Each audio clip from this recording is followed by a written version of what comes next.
रायगड जिल्ह्यातील पेण तालुक्यात भारतीय जनता पक्षाने जिल्हा परिषद आणि पंचायत समितीच्या निवडणुकीत यश संपादन करत आपले वर्चस्व पुन्हा एकदा अधोरेखित केले आहे।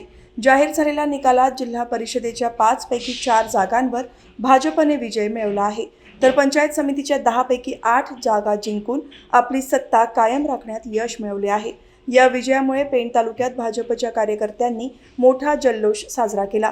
या निवडणुकीत दादर जिल्हा परिषद मतदारसंघातून भाजपचे महामंत्री वैकुंठ पाटील आणि 8,553 मतांचे प्रचंड बहुमत मिळवून दणदणीत विजय मिळवला। विजयानंतर प्रतिक्रिया देताना आमदार रविशेठ पाटील म्हणाले की पंतप्रधान नरेंद्र मोदी, मुख्यमंत्री देवेंद्र फडणवीस आणि प्रदेशाध्यक्ष रवींद्र चव्हाण यांच्या नेतृत्वाखाली रायगड जिल्ह्यात भाजपची घोडदौड सुरू आहे।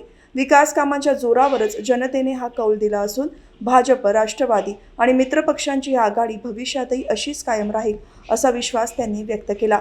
विजेत्या उमेदवारांमध्ये जिते जिल्हा परिषद गटातून ताई दरवडा, तर पंचायत समिती गणातून भाजपचे संजय डंगर आणि वाकरूळ गणातून दत्ता पवार विजयी झाले आहेत। दादर जिल्हा परिषद गटात वैकुंठ रवींद्र पाटील यांच्यासह पंचायत समिती गणातून स्मिता पाटील आणि अस्मिता पाटील यांनी विजय मिळवला। महालमिऱ्या डोंगर जिल्हा परिषद गटात जनार्दन भस्मा आणि पंचायत समिती गणामध्ये सुशांत खारकर आणि मेघा मच्छिंद्र पाटील यांनी बाजी मारली। वडखर जिल्हा परिषद गटात प्रभाकर वासुदेव म्हात्रे, तर पंचायत समिती गणात विवेक म्हात्रे आणि प्रदीप म्हात्रे विजयी झाले आहेत। विजयानंतर वैकुंठ पाटील यांनी जनतेने दाखवलेला विश्वास सार्थ ठरवून महायुतीच्या माध्यमातून विकास कामे सुरू ठेवण्याची ग्वाही दिली, तर प्रभाकर म्हात्रे यांनी खारेपाट विभागाचे प्रलंबित प्रश्न सोडवण्यास आपले प्राधान्य असेल असे नमूद करत वरिष्ठ नेत्यांचे आभार मानले।